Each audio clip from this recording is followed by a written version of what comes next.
Bonjour à tous, on est ravis de vous voir présents ce matin. J'ai la chance d'avoir à mes côtés Mathieu de Shopping Feed. Le sujet de notre partage d'expérience ce matin, ça va être effectivement de voir comment est-ce que Shopping Feed a réorganisé son marketing, la structure commerciale et les outils pour viser l'hypercroissance. Toute une ambition. Merci Isabelle. Alors, on va commencer. Alors, un premier constat, c'est que si vous visez vous aussi l'hypercroissance, le premier conseil qu'on a à vous donner, c'est de démêler la pelote. Démêler la pelote, ça veut dire quoi? Ça veut dire de prendre le temps, effectivement, de prendre tous les éléments que constitue votre structure, comment vous êtes organisé, et de prendre ce luxe qu'est le temps aujourd'hui pour voir effectivement quels sont les points à optimiser, par quelles étapes il faut passer, qui est-ce qu'il faut impliquer, de façon à ce que le résultat soit là.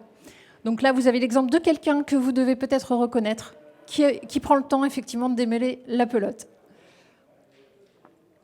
Un petit mot peut-être sur Shopping Feed pour voir quel était le constat de départ et qui vous êtes. C'est très fort.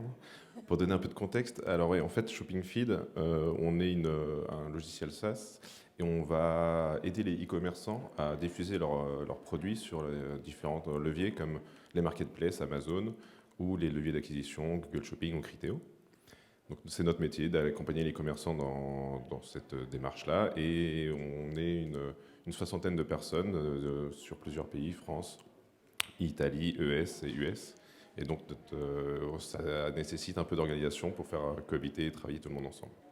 Et vous existez depuis Ah oui, pardon, on existe depuis 10 ans. 10 ans. Donc effectivement, des principes, des process qui sont mis en place depuis quelques années, qui ont pu fonctionner au démarrage d'une activité. Et puis à un moment donné, la croissance étant là, l'hypercroissance étant en visée, c'est comment est-ce qu'on pose les choses pour que ça fonctionne. Voilà, parce qu'on bénéficie d'un marché dynamique, dans le sens où effectivement le e-commerce, ça se développe de plus en plus. Donc on a pu profiter de cet élan et croître grâce à cela. Mais c'était bien au début, et à un moment donné, on se dit comment on peut atteindre l'hypercroissance, comment on peut aller chercher un peu plus de chiffres que ce qu'on peut faire actuellement juste en bricolant un petit peu.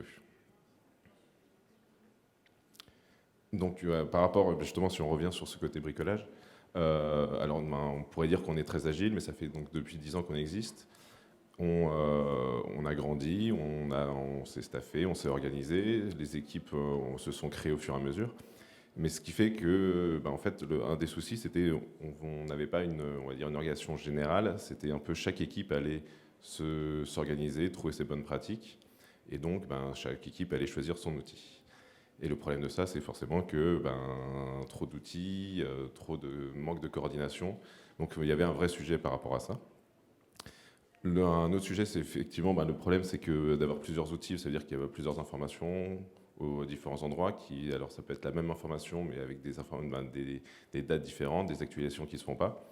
Donc on avait un vrai sujet par rapport à ce côté de manque on va dire de source unique, de où est-ce que se trouve la vérité. Et sous-jacent à ça, on avait aussi le côté, le problème, c'est qu'on avait des données un peu partout. Et au final, on connaissait très peu nos clients ou nos prospects. Parce qu'on avait une partie d'information qui se trouvait à un endroit, une autre à un autre endroit, qui ne s'actualisait pas. On ne savait pas quelle était finalement la dernière information la plus à jour, la véridique. Donc on se retrouvait dans une situation assez compliquée où quand on voulait parler avec nos marchands ou nos clients et nos prospects, on avait du mal à savoir qu'est-ce qu'on pouvait leur dire, quels étaient leurs profils réels. Et toujours lié à ça, en fait, il y avait un vrai problème de transversalité entre les équipes où, au final, chaque équipe a travaillé correctement dans son coin. Mais quid du fait d'avoir des sujets un peu majeurs qui monopolisent tout le monde, on avait un vrai sujet par rapport à ça. Et donc on était en difficulté, non pas en difficulté, on avait besoin d'aide là-dessus. En fait, si on veut faire un constat qui pique, vous étiez siloté. Exactement. Je pense que je ne sais pas si c'est des choses auxquelles vous êtes confrontés dans vos structures actuelles, mais c'est souvent le constat qu'on fait, c'est qu'effectivement, il y a des silos qui se sont mis en place.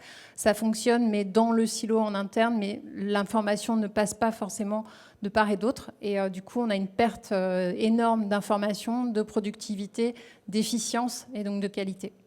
Exactement. Très bien dit. Et voilà, le fait d'avoir ce silo, en fait, j'ai perdu mon idée. Mais non, c'était tellement bien dit qu'on va rester là-dessus. Et donc, forcément, quand on faisait ce diagnostic, en fait, au bout de 10 ans, le marché nous portait, donc c'était très bien. Mais à un moment donné, on pouvait quand même essayer d'être un peu plus mature. Et c'est comme ça qu'on s'est dit, à un moment donné, il fallait qu'on se fixe un peu des objectifs un peu plus ambitieux, qu'on arrête de juste profiter d'un marché porteur et de se dire, voilà, qu'est-ce qu'on peut faire mieux, comment on peut se structurer, comment on peut s'organiser pour aller encore chercher un peu plus loin de la croissance. Et c'est comme ça qu'on a défini plusieurs objectifs, qui étaient le fait de... c'est là où on retrouve un peu la pelote. C'était en fait, on est parti c'était un échange avec le marketing, c'était en fait, on constatait nos difficultés de communiquer. Et c'était, on s'est dit, voilà, comment on arrive à parler, à qui on doit parler, avec quel ton, avec quel message on doit leur porter. Et à partir de là, on a commencé à dérouler en disant, si on veut avoir les bonnes informations, il faut qu'on s'organise au niveau des outils. Pour avoir les bons outils, comment on peut se structurer pour pouvoir correctement remplir ces outils. Et donc, au fur et à mesure, on est parti juste de simples comptas où on avait un taux de délivrabilité très faible. On avait beaucoup de mails qui étaient non valides, alors que c'était nos propres clients. On s'est dit, en fait, comment on peut remonter un petit peu tout ça, faire un peu, alors, ça peut être dérouler la pelote. Moi, j'aime bien le côté saumon où on va remonter un peu le courant au fur et à mesure. C'est joli aussi. Oui. Et donc voilà, on est parti de là et au fur et à mesure, on a structuré un petit peu notre raisonnement. Et donc on a défini ces 3 grands objectifs qui étaient comment communiquer plus efficacement, comment se structurer, comment fluidifier nos process entre nos équipes. Et c'est comme ça qu'on a commencé à échanger avec Winbound. Alors, on va poser tout de suite le principe, c'est qu'effectivement, quand on a ce type de réflexion, et tu en as parlé à un moment donné, se pose la question des outils. Et il y a un principe majeur sur lequel nous, on est très, très ferme, c'est qu'on ne pose jamais un outil tant qu'on n'a pas posé la stratégie. Pourquoi ? Parce qu'en fait, l'outil tout seul ne fera jamais rien, il ne fera que ce qu'on lui demande de faire, et ça suppose d'être clair et précis sur la stratégie à mettre en place, de savoir où est-ce qu'on veut aller pour pouvoir le traduire ensuite efficacement dans l'outil et pas l'inverse. C'est-à-dire qu'on n'adapte pas un outil à sa stratégie, on adapte l'outil à sa stratégie, mais pas l'inverse. Et ça, c'est un prérequis très important à avoir en tête. Effectivement, c'était un des biais qu'on pouvait nous avoir. Parce que comme nous-mêmes, on est un outil, effectivement, on pense que l'outil, ça va être la solution à tout. Et c'est ce qui finalement a fait en sorte que chaque équipe se retrouve avec son outil. C'était qu'on voulait, forcément, on pensait d'abord outil, et après comment on réfléchit une fois qu'on a mis cet outil en place. Alors en fait, il y a eu ce besoin de réorganiser. C'est passé par exemple par la réorganisation commerciale, donc pour poser des bases solides. Un des points qui a été abordé avec vous dans l'accompagnement que donc Winbound a mis en place à vos côtés, c'est notamment de démêler la pelote. Je reprends la même métaphore du traitement de lead. C'est un exercice qu'on fait et que je vous encourage à faire en interne dans vos structures.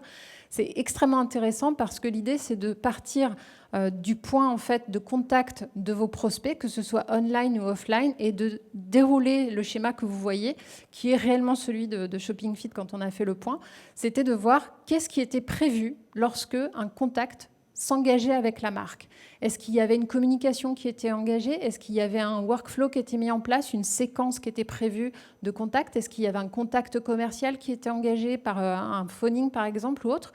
De façon à voir si réellement l'opportunité est analysée et décortiquée jusqu'au bout de la chaîne et qu'on ne perd aucune opportunité. C'est un exercice intéressant à faire à plusieurs points. L'idée, c'est de voir ce que vous voyez en rouge, ce qu'on appelle les points de friction. C'est à un moment donné, la chaîne s'arrête. Pourquoi? Et est-ce qu'elle s'arrête réellement ou est-ce qu'elle est bloquée pour une raison X ou Y? Est-ce qu'il y a une capacité de relancer la machine, de relancer le contact pour vraiment aller jusqu'au bout du chemin et vraiment analyser si on est face à un lost ou à un potentiel? Donc ça, c'est un exercice qu'on fait avec la plupart, quasiment tous nos clients, parce que c'est le fait de se reposer sur cette chaîne, d'aller rechercher de l'efficacité et de la pertinence et de la productivité aussi dans cet exercice-là. C'est aussi de prévoir un traitement automatisé des tâches à plus faible valeur ajoutée, c'est-à-dire de pouvoir se concentrer et concentrer l'ensemble des ressources de la structure sur ce qui va vraiment générer du business. Donc de pouvoir s'appuyer sur l'outil, automatiser, débrancher l'outil lorsque c'est nécessaire, parce que l'idée, c'est d'être dans une vente d'humain à humain, donc de pouvoir débrancher la machine quand c'est pertinent, mais de pouvoir surtout prioriser. Donc ça suppose de poser à plat les process et les traduire ensuite dans l'outil. Et enfin, de pouvoir scorer, donc attribuer des points par rapport à l'engagement des contacts avec la marque, de façon là aussi à suivre les comportements, à détecter des engagements plus forts, des insights qui vont nous permettre de dire là, il y a un engagement plus fort, la personne est revenue sur le site, elle a téléchargé un document, elle a suivi un webinar, elle a suivi une démonstration ou autre. Tous les éléments qui vont nous permettre de dire il y a une priorisation qui est en train de se mettre en place, donc avec des outils, par exemple, de marketing automation, de pouvoir mettre en place des seuils de notification et de pouvoir détecter le meilleur moment pour envoyer un contact à la force commerciale. C'est tout l'enjeu du marketing et de l'alignement, j'en ai déjà entendu parler dans d'autres conférences aujourd'hui, de cet alignement nécessaire et indispensable entre ce que va faire le marketing pour pouvoir nourrir le commerce et inversement, ce que le commercial va pouvoir nourrir comme information pour créer les meilleures campagnes pour le marketing. Et du coup, comme on parle de marketing, il y a effectivement cette réorganisation marketing. Donc pour ShoppingFeed, ça a été la création d'un pôle vraiment dédié, la mise en place du content marketing, donc de pouvoir créer du contenu qui va accompagner le cycle d'achat de chaque prospect, s'adapter à la maturité. On ne s'adresse pas de la même manière à quelqu'un qui est très mature sur le sujet et qui veut comparer deux solutions techniques, par exemple, versus quelqu'un qui est en amont de décision, qui va prendre ses premiers renseignements et qui va avoir la nécessité d'être nourri, qu'on reste à son esprit et qu'on prenne contact régulièrement et qu'on accompagne son cycle de décision. Notamment quand on est sur parfois des cycles de décision très longs, qui peuvent prendre en compte différents décideurs. C'est nécessaire de mettre en place ces campagnes et là aussi de s'appuyer sur des outils. Ils ont cette valeur-là de gagner du temps pour l'équipe commerciale et l'équipe marketing, de faire le job à sa place, de pouvoir rester en contact, entretenir la relation de manière personnalisée, voire hyper personnalisée parfois, mais en tout cas de bénéficier de cet atout-là. Le duo gagnant, alors on a mis petit chat, hein, c'est le gimmick qui reste parce que ça attire toujours l'attention, les petits chats. Le duo gagnant, c'est l'inbound marketing et l'account-based marketing qui ont été déployés chez ShoppingFeed. Pourquoi ? Parce qu'on bénéficie de deux atouts en termes d'acquisition de prospects B2B. L'inbound marketing, je vais aller générer un trafic qualifié par la diffusion de contenu sur les réseaux sociaux, par exemple, à travers mon blog et autres. Je vais générer un trafic qualifié sur mon site et mon site va être mon premier commercial, c'est-à-dire que je vais avoir des éléments de conversion sur mon site, capteurs de leads, qui vont me permettre de recueillir des coordonnées et ensuite de faire entrer dans des séquences marketing, puis des séquences commerciales pour aller générer des opportunités. Lorsque je vais être en account-based marketing, j'inverse le funnel. C'est moi qui ai la chance et le luxe de choisir mes clients. Je vais déterminer soit carrément les noms en fait, d'entreprises avec lesquelles j'aimerais travailler, par exemple parce qu'elles sont similaires à des comptes que je détiens déjà, soit des verticales métiers ou des verticales secteurs. Et je vais mettre en place des campagnes personnalisées qui s'appuient là aussi sur le contenu, qui vont permettre d'aller capter l'attention des décideurs que j'aurai identifiés et que je vais faire entrer ensuite dans des campagnes séquencées là aussi, scorées pour aller les prioriser et ensuite les transmettre au meilleur moment également au commerce. Donc ça, c'est deux atouts qui ont été mis en place aussi dans la réorganisation chez ShoppingFeed, de pouvoir structurer et s'appuyer sur ces stratégies-là pour d'une part bénéficier d'un trafic entrant qui vient de lui-même se nourrir d'informations et devenir potentiellement client, mais aussi d'avoir le luxe d'aller chercher des comptes un peu plus dimensionnés, un peu plus complexes aussi et stratégiques à aller chercher sur des cycles de vente plus longs, plus dimensionnés, des paniers moyens plus élevés, mais aussi des décideurs en face qui sont plus nombreux, et donc d'adapter ces campagnes en fonction de ça.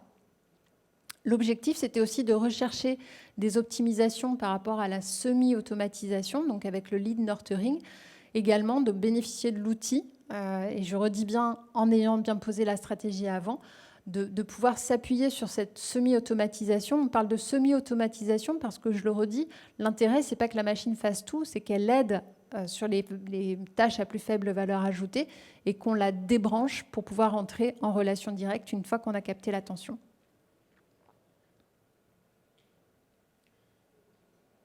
Et effectivement, et c'est tout l'accompagnement que vous avez fait auprès de nous, parce que il y a, en fait, moi, comme tu l'as dit, on ouvrait ce service marketing, donc même si on avait les personnes les plus compétentes, et il y a un très bon accompagnement. Tu dis ça parce qu'il est dans la Oui, salle. c'est clair. Je sais qu'il écoute. Mais non, c'était... là, il y a beaucoup de théories, mais effectivement, il nous fallait un peu plus que la théorie. C'est là où vous nous avez accompagnés. C'était justement nous rendre un peu plus matures sur tous ces sujets-là, nous accompagner justement dans le choix de l'outil. Pour une fois, avant, on choisissait un peu l'outil de façon impulsive, et c'était parce qu'on avait un vrai besoin, il fallait et on prenait le premier qui nous venait sous la main. Donc là, on a réfléchi en amont, comme tu disais, sur le fait quels étaient nos besoins, comment apprendre à les exprimer, ce qui est un exercice nouveau pour nous. Et donc voilà, il y avait tout cet accompagnement qui nous a permis de justement avancer sur ces sujets-là, de mûrir sur le côté marketing, de voir que les sales, ils étaient très compétents, mais pour autant, ils passaient beaucoup trop de temps sur des tâches administratives, des tâches sans valeur ajoutée. Et il manquait clairement de process parce que on n'avait jamais fait cet effort-là. Donc voilà, c'était vraiment, il y avait un énorme enjeu, il y avait beaucoup de choses à revoir. Et on se sentait un petit peu démunis par rapport à ça. Et donc c'est comme ça qu'on a commencé à échanger tous ensemble. Et donc voilà, ça nous a permis d'arriver à cette conclusion que effectivement, il fallait qu'on se restructure, qu'on se modifie, qu'on grandisse pour justement avoir un outil qui était au cœur de tous les autres. C'était cet outil qui devait avoir la donnée, la vérité, et d'avoir des informations qui étaient descendantes vers les autres outils, parce qu'on n'a pas supprimé tous les outils, mais c'était d'avoir justement cet outil central qui, lui, allait envoyer les informations vers les autres outils pour les équipes comme la facturation ou les CSM ou autres, et d'avoir ce côté centralisation. Et d'avoir le fait que, en fait, de sensibiliser un peu aussi les équipes, et c'est là où il y a eu l'accompagnement aussi, c'était justement, une fois qu'on avait exprimé, que chaque équipe exprime ses besoins, on savait ce dont ils avaient besoin, et dire, voilà, en fait, comprendre que il y avait une interconnexion entre les services, et que même si l'information ne nous paraissait pas importante, elle l'était pour un autre service, et donc il fallait apprendre à faire cette démarche de toujours compléter les informations, d'enrichir en fait tout ce qui pouvait permettre d'enrichir la connaissance de nos clients ou prospects. Ça allait être utile aux autres équipes et de nous faire gagner beaucoup de temps. Donc voilà, on a profité de ce moment pour justement un peu chez nous changer cette culture qui manquait, celle de la performance. Donc voilà, c'était justement apprendre avec des ateliers qu'on a pu faire avec Winbound sur exprimer ses besoins par équipe. Et puis justement, rien que de les formuler, ça permettait de se poser et de se dire effectivement, en fait, je l'avais jamais dit jusque-là, mais voilà, pour que mon équipe travaille bien, ils ont besoin de ces informations, ils ont besoin de s'organiser comme ça. Il y avait le fait que effectivement ce changement de mentalité en disant c'est plus l'outil on s'adapte à l'outil, c'est plutôt l'outil qui doit nous apporter des solutions par rapport à nos besoins. Donc ça aussi, il y avait un important changement là-dessus et c'était majeur. Et ensuite, en fait, comme on remontait au fur et à mesure, c'est ça, c'est de comprendre que on travaille tous ensemble, ce que les actions qu'une équipe peut faire, en fait, elle a des impacts sur les autres. Donc c'est comprendre que quand le marketing fait quelque chose, ça peut servir aux sales, que les sales, ils vont renseigner des informations qui vont être utiles au CSM. Et après, ça redescendra dans l'autre sens. Donc voilà, en fait, c'était essayer de sensibiliser tout le monde en interne pour se dire que non, en fait, voilà, il y avait un vrai travail à faire ensemble, collectif, que ces changements, ils étaient importants pour qu'on puisse justement progresser et aller chercher cette hypercroissance. Et donc voilà, il y avait deux côtés, l'outil et les côtés, les process à mettre en place pour avancer sur ces sujets. Je crois que ce qui est intéressant, c'est ce que tu disais aussi tout à l'heure, c'est que l'outil s'est intégré à un écosystème digital en place, c'est-à-dire qu'il est venu remplacer certains outils pour centraliser cette information et qu'elle soit accessible à l'ensemble des intervenants et que ça permette d'historiser tous les contacts qui sont initiés avec un interlocuteur, mais que ça s'est aussi intégré. Donc, il y a eu la migration de certains outils, donc l'absorption de certains outils, mais aussi l'intégration avec d'autres qui devaient rester en place. Et ça, c'était important aussi pour ne pas complètement déstabiliser le fonctionnement.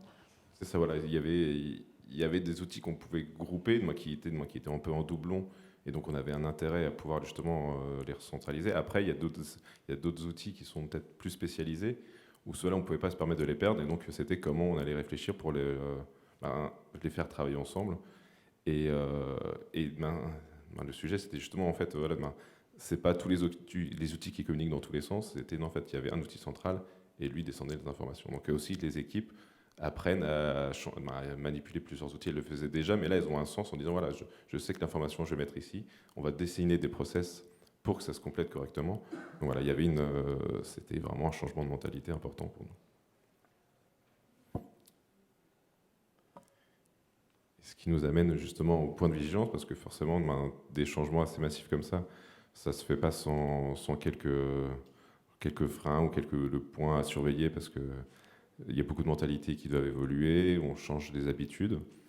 Donc c'est des points sur lesquels il faut être vigilant, et ça c'est notre expérience. Alors après, je suppose que tout le monde n'a pas la même, mais nous, c'est ce qu'on a constaté, c'était notamment à réussir à impliquer les managers et la direction. Donc c'est une chose de faire valider le projet, c'est une autre chose de réussir à avoir l'adhésion de tout le monde. Et sans cette adhésion, on peut avoir des soucis plus tard. Donc c'est un point sur lequel nous, on pense qu'il faut... on a appris et on sait qu'il faut... on le fera mieux sans doute les prochaines fois. Donc voilà, c'est ça. Il ne faut pas juste aller chercher une validation, mais plutôt montrer à tout le monde qu'il y a un intérêt collectif à faire ces changements, que chacun puisse mesurer ce que ça va leur apporter. On peut presque dire que ça a été un projet d'entreprise au-delà d'un projet de service entre eux. Ça a été un projet d'entreprise avec un engagement fort, et que ça a même été beaucoup plus loin. C'est-à-dire que ce travail de reposer des bases solides est venu aussi interroger des choses qui parfois passe un peu au travers des mailles du filet quand on grandit vite, qui a été notamment le fait de poser les valeurs de Shopping Feed, de poser les engagements, de poser ce qui vous constitue, ce qui est votre ADN, et ce qui nous a amené, et je vais un peu plus loin que ce qu'on avait abordé là, mais qui a été aussi ce travail sur la plateforme de marque, sur le manifesto, et ça a été chercher des éléments beaucoup plus loin. C'est pour ça que je parle de projet d'entreprise, parce que finalement, partant d'un besoin et d'un constat de fonctionnement et avec une réponse un peu innée de « il faut qu'on change d'outil », finalement, c'est venu chercher des choses beaucoup plus intrinsèques, beaucoup plus fortes aussi, beaucoup plus... parfois difficiles à mener en termes de conduite du changement, mais ça a permis aussi, peut-être parce que c'était les 10 ans, c'était peut-être aussi un signe de reposer ces bases solides et d'aller aborder des points très très importants et structurants. C'est exactement ça. Et puis, ce qui était, maintenant qu'on y repense, parce que c'est un peu derrière nous, mais même si c'est pas totalement fini, mais on est parti simplement d'une réunion où on s'est dit, mince, c'est pas normal qu'on n'arrive pas à communiquer avec nos clients.